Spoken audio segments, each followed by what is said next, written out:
Semangat pagi! Kami dari kelompok narasi akan membawakan materi di mana terdapat 3 topik, diantaranya 1. Memahami bacaan 2. Menemukan topik bacaan 3. Menemukan kalimat utama dalam paragraf.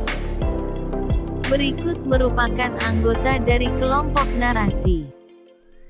Baik, selanjutnya silakan disimak untuk video pembahasan dari kelompok kami. Memahami bacaan. Definisi membaca. Membaca merupakan sebuah aktivitas berupa melafalkan atau mengeja sebuah tulisan.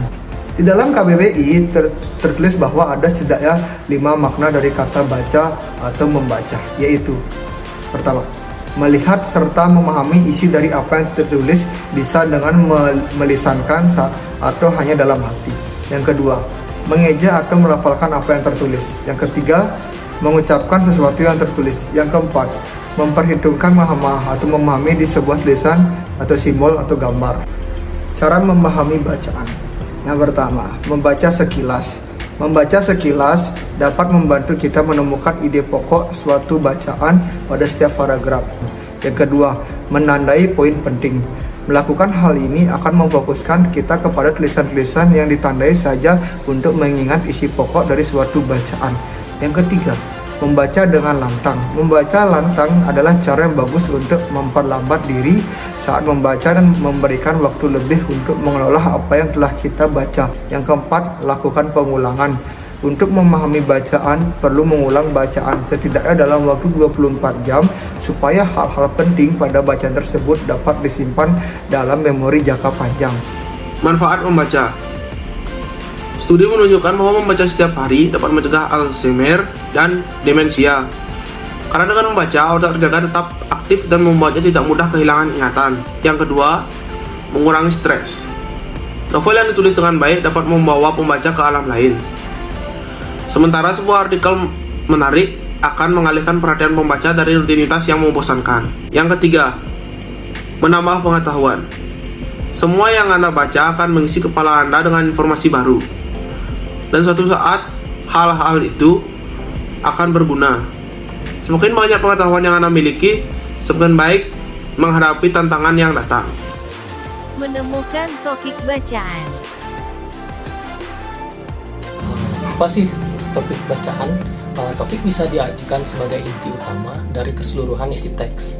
Kata topik berasal dari bahasa Yunani yang mempunyai arti topoi, yaitu merupakan inti utama dari seluruh isi tulisan yang ingin disampaikan atau ingin lebih dikenal dengan topik pembicaraan. Adapun syarat untuk menentukan topik bacaan. Yang pertama itu harus lebih menarik perhatian dari penulis. Yang kedua, diketahui dan juga dikuasai oleh penulis bacaan tersebut. Ketiga, bersifat sempit dan bersifat terbatas. Yang keempat, untuk penulis yang masih pemula, sebaiknya dihindari permasalahan yang baru dan juga kontroversi. Yang kelima, mengangkat berbagai isu yang masih hangat. Keenam, mencakup peristiwa-peristiwa nasional atau internasional. Yang pertama itu membaca semua paragraf dengan teliti, kalimat yang pertama hingga kalimat yang terakhir. Yang kedua itu temukan kata kunci dalam bacaan dan tandai kata kunci itu dengan pulpen stabilo atau apapun itu, dan biasanya kata kunci itu akan diulang-ulang terus-menerus pada bagian awal, tengah, atau akhir. Yang ketiga, menandai info-info yang penting pada paragraf tersebut. Yang keempat, membaca insentif bacaan tersebut atau membaca berulang-berulang kali hingga menemukan topik bacaan dari bacaan tersebut. Menemukan kalimat utama dalam paragraf. Definisi kalimat utama. Nah, apa sih kalimat utama itu? Jadi kalimat utama itu merupakan sebuah kalimat yang memuat inti dari suatu penggalan cerita, di mana di dalamnya itu berisi ide pokok, ide utama, gagasan pokok, gagasan utama, dan pokok pikiran. Ciri-ciri kalimat utama. Nah, jadi ciri-ciri kalimat utama ini ada 3. Yang pertama itu bersifat umum, yang kedua berupa kalimat lengkap yang berdiri sendiri, dan yang ketiga memuat permasalahan atau ide tertentu. Nah, jadi yang pertama bersifat umum itu artinya inti yang disampaikan dari kalimat utama berisi informasi yang di dalamnya juga terdapat permasalahan atau gagasan yang dapat dijelaskan lebih detail atau lebih rinci pada bagian kalimat selanjutnya.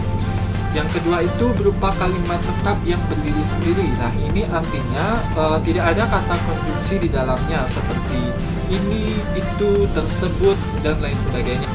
Nah, ciri yang ketiga yaitu memuat permasalahan atau ide tertentu. Di sini kalimat utama merupakan pengantar dari sebuah cerita yang memuat permasalahan atau ide-ide yang dikemukakan oleh penulis. Peletakan kalimat utama dalam suatu paragraf. Nah, jadi peletakan kalimat utama dalam suatu paragraf itu bisa dibagi menjadi 4. Itu diantaranya ada paragraf deduktif, paragraf induktif, paragraf campuran, dan juga paragraf yang tidak memiliki kalimat utama. Paragraf deduktif. Jadi paragraf deduktif itu kalimat utamanya terletak di awal paragraf.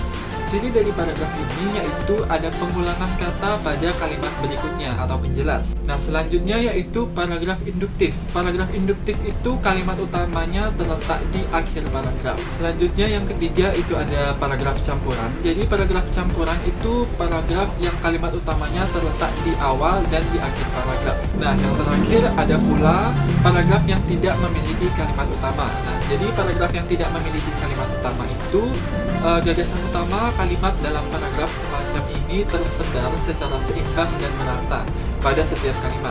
Contoh paragraf ini biasanya terdapat pada karangan-karangan yang berbentuk naratif atau deskriptif.